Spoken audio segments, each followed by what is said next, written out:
history. Today, our leaders will once again show to the rest of the country that this one island province, with all its municipalities and cities, including the independent and highly urbanized cities of Cebu, Mandaue, and Lapu-Lapu, that gave the president the highest number of votes in the 2022 elections, is still singing the same tune and follows the same leader. That is the first majority president-elected, President Ferdinand Bongbong Marcos Jr. Dumating na po ang bagong Pilipinas. You will always have the Cebuanos as allies, Mr. President. Sama-sama tayong babangon muli, tungo sa isang bagong Pilipinas.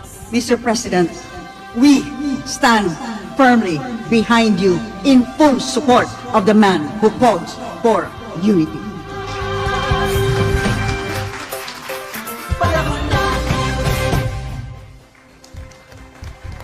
And now, to show our honored guests and to the rest of the country that Cebu is one and united, our officials will do a ceremonial signing of Manifesto of support to the administration of our President, Ferdinand Marcos Jr., and to show their commitment to Bagong Pilipinas.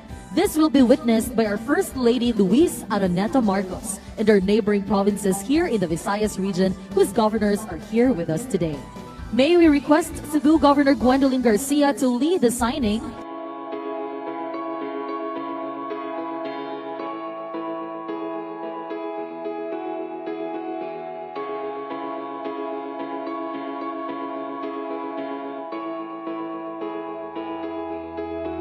Just like how Cebu supported and delivered the highest number of votes by a province to the president in the last 2022 elections.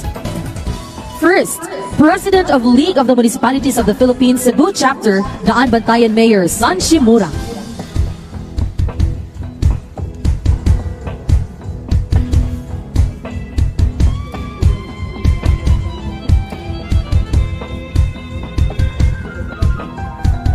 Daan Bantayan Mayor San Shimura will be presenting to the First Lady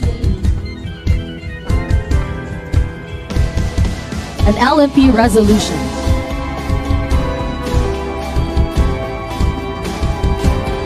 Along with Sogod Mayor Mungin Dulanos Trigan.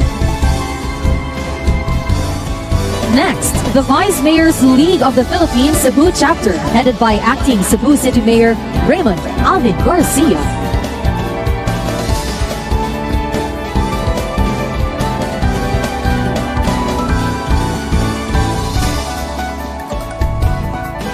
The VLMP President is presenting a VLMP resolution expressing support to the Bagong Pilipinas administration.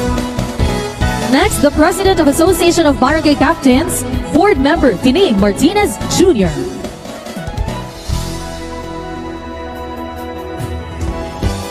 Along with the other officials of the Association of Barangay Captains in the province of Cebu.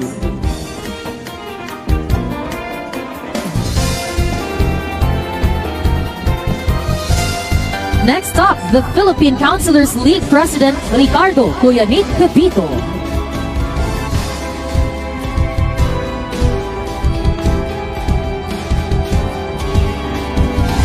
The President is handing over a plaque.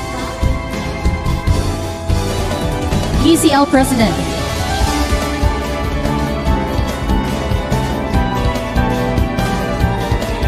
And the SK Federation President in the province, Board Member Loren Cinco.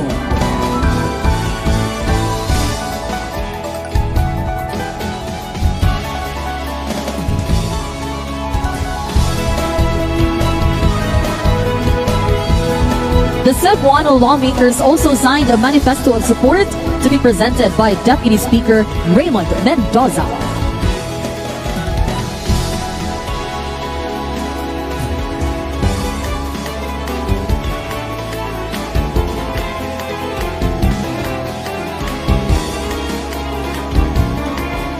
On behalf of Deputy Speaker Raymond Mendoza, to present is the Congressman Pablo John P.J. Garcia. And the city mayors of Cebu, including the tri-cities of Lapu-Lapu, Mandaue, and Cebu City. To be presented by Mayor Jonas Cortez and Mayor Junard Ahong Chan, together with Acting Cebu City Mayor Raymond Garcia.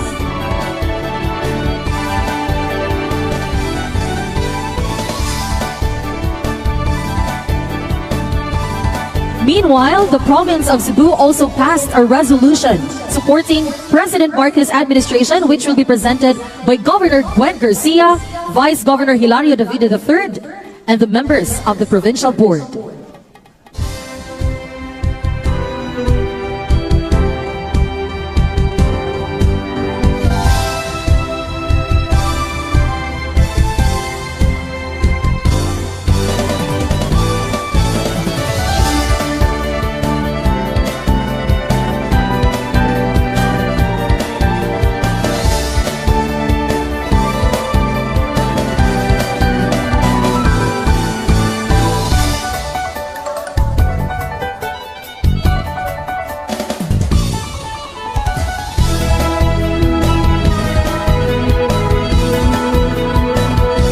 Daghan kaayong salamat. That was meant to be a surprise to our First Lady of the Republic of the Philippines.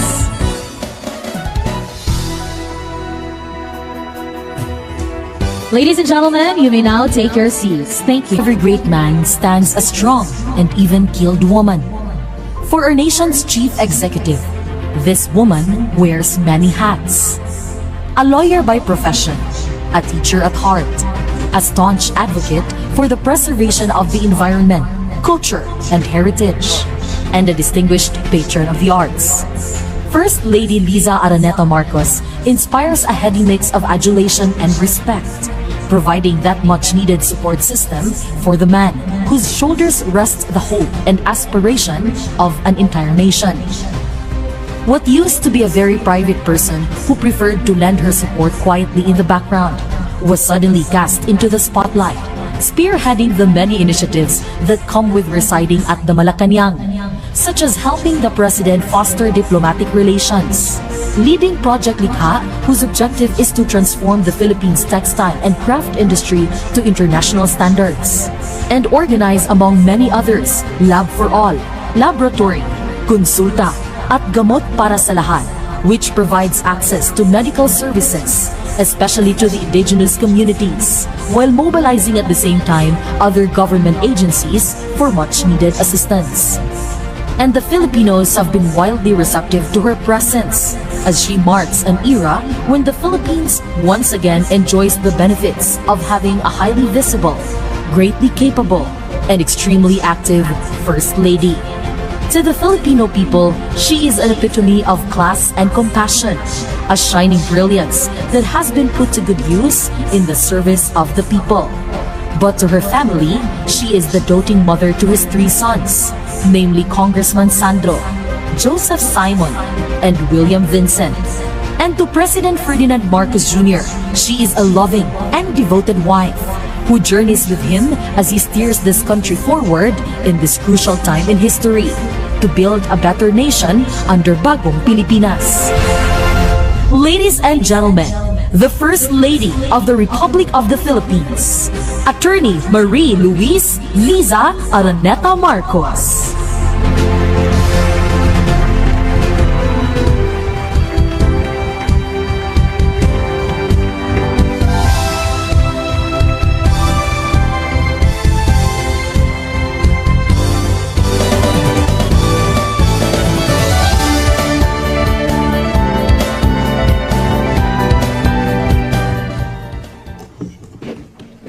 Maayong buntag sa mga tanan. I'm sorry if my nose is made me cry. So touching what you did. Daghang salamat. I wish my husband were here. I wish my husband were here to feel the love and the support that you gave him. I know I did, and that's why unity is important, because I'm gonna cry again. Okay, back to the speech. What a day! I'm never going to forget this day for as long as I live. It started with a tree planting, and there's a tree named after me, so all of a sudden I feel important.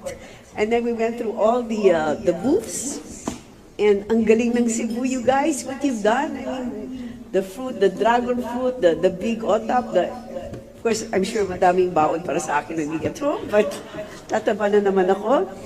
And then today, what you did, I mean, the showing of unity, it's like, it's really so touching. And,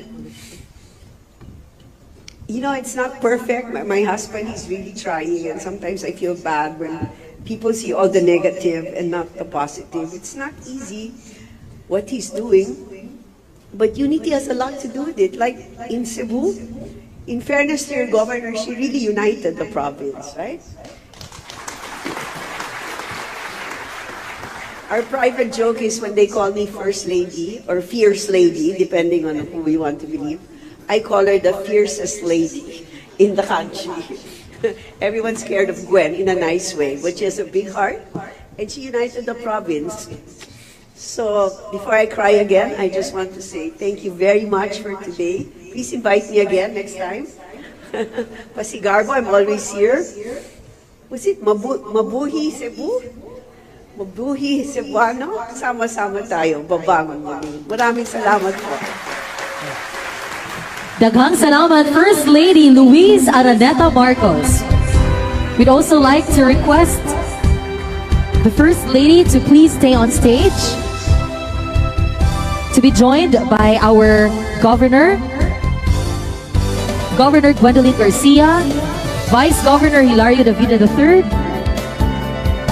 our congressmen and women present here today, and our members of the Provincial Board, for the giving of commemorative tokens to the First Lady.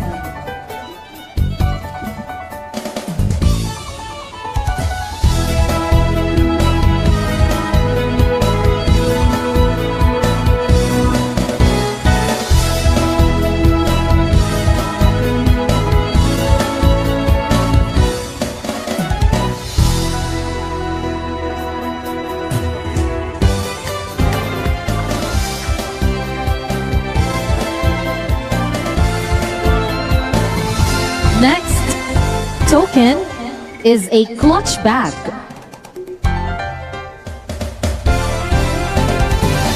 Made from our local products in the town of Minglanilla.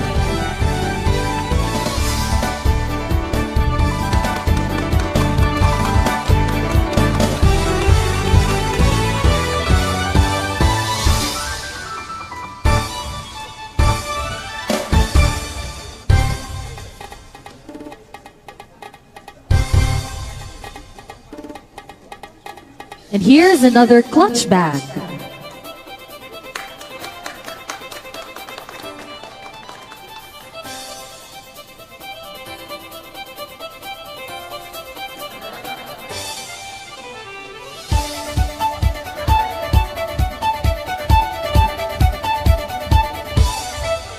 Thank you very much to our distinguished guest of honor. Oh, here's one more token. Another bag.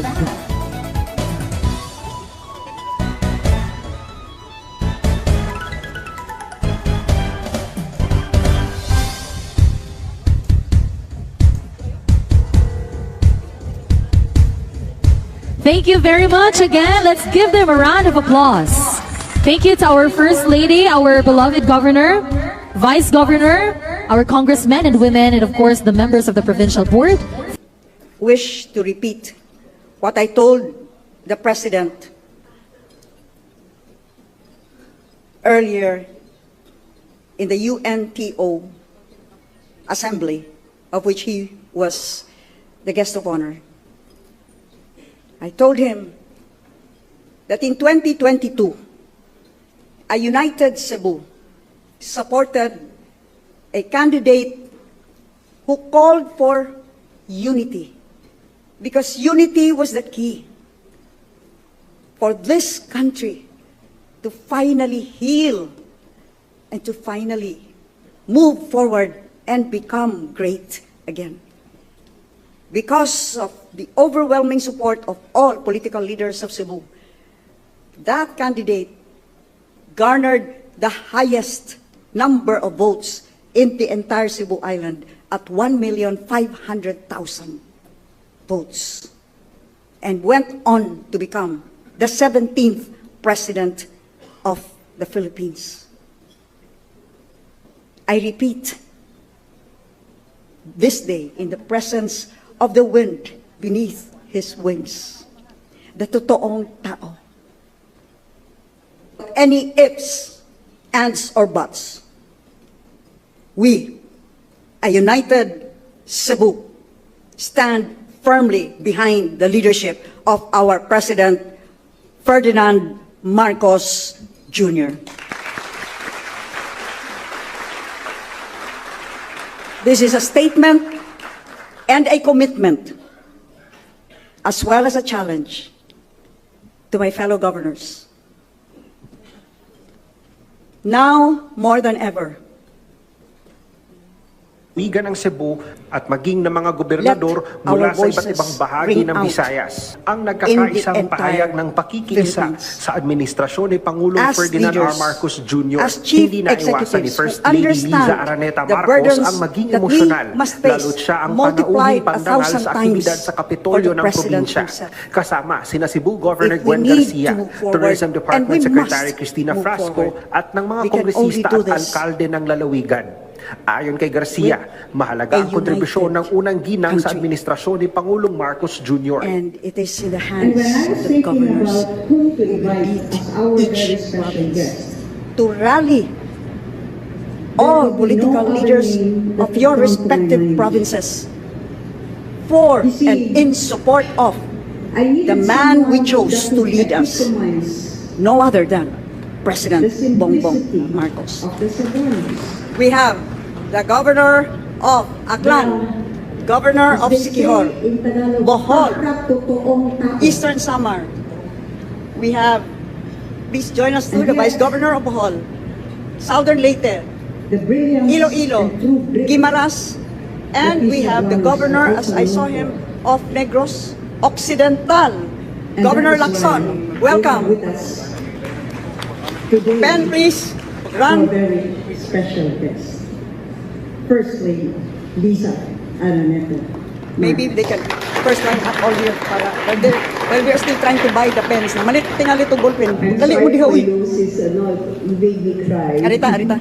So touching what you did. One of the governors, please to speak for in behalf of the other governors, would like to speak.